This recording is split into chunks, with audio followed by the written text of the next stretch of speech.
আমি রেগে বললাম, যাও তো এখান থেকে, নইলে ভাইয়া বলে মেরে ফেলো। খালি ভাইয়া আর ভাইয়া। মায়া আবার আগের মতো মিষ্টি একটা হাসি দিয়ে বলল, আসি, ভালো থাকবেন। মায়া যেতেই আমি বললাম, সত্যি মেয়েটা অসাধারণ, এমন ভালো আজও এখানে আছে, সেটা আমার ভাবনা চিন্তার বাইরে। যেমন সুন্দর তেমন ভদ্র, আর কি মারাত্মক চেহারা। মায়ের কথা মাথা থেকে ঝেড়ে ফেলে দিয়ে চিন্তা করছি তানিয়াকে কিভাবে থামাই, আর বন্যা কি এখানে আসবে নাকি। অনেকক্ষণ ধরে এসব চিন্তা করছি। হঠাৎ মোটা সোটা একটা ছেলে এসে বলল, আপনি কি সেই ছেলে যে মায়া আপনার কথা বলল? আমি বললাম, আমি সেই। তুমি তাহলে মায়ের চাচাতো ভাই? ছেলেটি বলল, আমি মায়ের চাচাতো ভাই। এখন এত কথা বলতে পারবো না, আগে টাকা দিন, পরে কাজ। আমি ওর কাছে একটা কার্ড দিয়ে বললাম, যত টাকা লাগবে একদিনের জন্য এটা তোমার। এখন আমি একটা হোটেলের ঠিকানা দিচ্ছি, ওখানে দুইটা ছেলে আছে, হোটেল বয়। ওদের কাছে আমার আর একটা মেয়ের ভিডিও আছে, সেটা নিয়ে সরাসরি এখানে আসবে, পরে কি করতে হবে বলবো। ছেলেটি বলল, কিন্তু ওদের কাছে গিয়ে কি বলবো? আমি বললাম, বলবে একদিন আগে যে ছেলেকে মারা হয়েছে, আর গিয়ে লিস্টে আমার নাম দেখবে দীপু, বললেই চিনবে। মোট কথা হলো আমার ভিডিওটা চাই। ওদের মারবে কি কাটবে আমি জানি না, যেভাবে পারো ভিডিওটা নিয়ে এসো। ছেলেটা যেতে যেতে বলল, আধা ঘন্টার ভিতরে চলে আসবো। মনে মনে বললাম, যাক, এক চিন্তা তাহলে দূর হয়েছে। এর ভিতরে বন্যা এসে রুমে প্রবেশ করলো। আমি শোয়া থেকে উঠতেই পারলাম না, টপ করে বন্যা আমাকে জড়িয়ে ধরে কান্না শুরু করলো। আমি ওর মাথায় হাত দিয়ে বললাম, কিরে পাগলি, কি হয়েছে তোর, এভাবে কান্না করছিস কেন? বন্যা চুপচাপ কিছুক্ষণ আমাকে জড়িয়ে ধরে ছেড়ে দিল। আমার দিকে কান্না জড়িত কণ্ঠে বলল, তুই কালকে থেকে কোথায় ছিলি? জানিস আমি তোরে কত জায়গায় খোঁজাখুঁজি করছি। আমি বললাম, সরি রে, এই তো একটু বিজি ছিলাম এক কাজে। বন্যা আমার গালে ঠাস করে একটা থাপ্পড় দিয়ে বলল, কুত্তা, তুই কোনো কথা বলবি না, মিথ্যা কথা বলিস কেন? আপু আমাকে সবকিছু বলেছে। আমি বললাম, কি বলেছে আপু তোরে? বন্যা চোখ লাল করে বলল, আমি তো তানিয়াকে খুন করে ফেলতাম, শুধু আপুর কারণে কিছু করি নাই, আর ওর ব্যবহার আমার ভালো লাগে নাই। আমি বললাম, ওরা কি কোর্টে চলে গেছে? বন্যা বলল, হরে, আমি ভাবছিলাম আমি কিছু করব, কিন্তু তোর খবর শুনে তাড়াতাড়ি এখানে চলে আসছি। আমি বললাম, আঙ্কেলকে কিছু বলিস নাই তো আবার?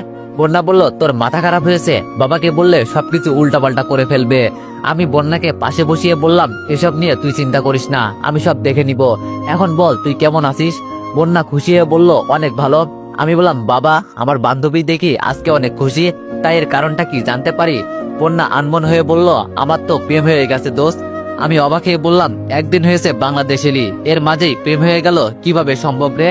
বন্যা যে কিছু বলতে যাবে, এর মাঝে মায়ের চাচাতো ভাই সাথে করে হোটেল বয় দুইজন ছেলেকে আমার সামনে এনে ফেলে বলল, এই যে বস, ওদের একেবারে তুলে নিয়ে আসছি, আর সাথে করে ভিডিওটাও। আমি খুশি হয়ে বললাম, অনেক ধন্যবাদ তোমাকে, অনেক বড় একটা উপকার করলে। মায়ের চাচাতো ভাই বলল, এখন তাহলে আমার কি করতে হবে?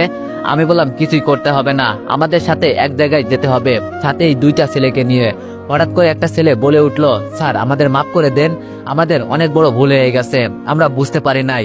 মায়ার ভাই ওর বুকে লাথি দিয়ে বলল, কোনো কথা বলবি না, বস যা বলবে তাই করবি। মনে মনে বললাম, টাকার পাওয়ার যে এত হবে আগে জানতাম না। যাক, বস নামক শব্দটা শুনে বেশ ভালোই লাগছে।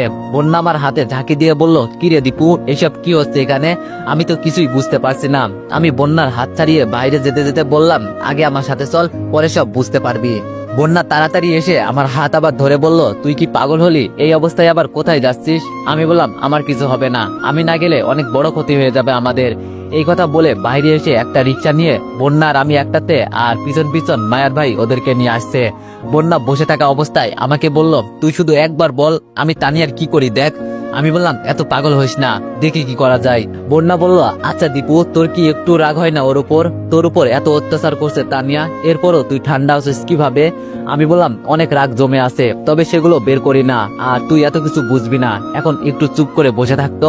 কোর্টের কাছে নেমে ভিতরে গিয়ে আপুদের খুঁজতে লাগলাম। খুঁজতে খুঁজতে হঠাৎ দেখি আপু আর তানিয়ার মাঝে তর্ক চলছে। আমি মায়ার ভাইকে ইশারা করে বললাম, যখন আমি বলবো তোমাদের এখানে আসতে তখন আসবে, এর আগে আসবে না। আমি পিছন থেকে গিয়ে বললাম, কি ব্যাপার আপু, এখানে ঝগড়া করছো কেন, আর কি হয়েছে? এটা বলতেই সবাই আমার দিকে তাকালো। আপু তো দৌড়ে এসে আমাকে জড়িয়ে ধরে বলল, ভাই তুই এসেছিস? আমি তো ভাবছি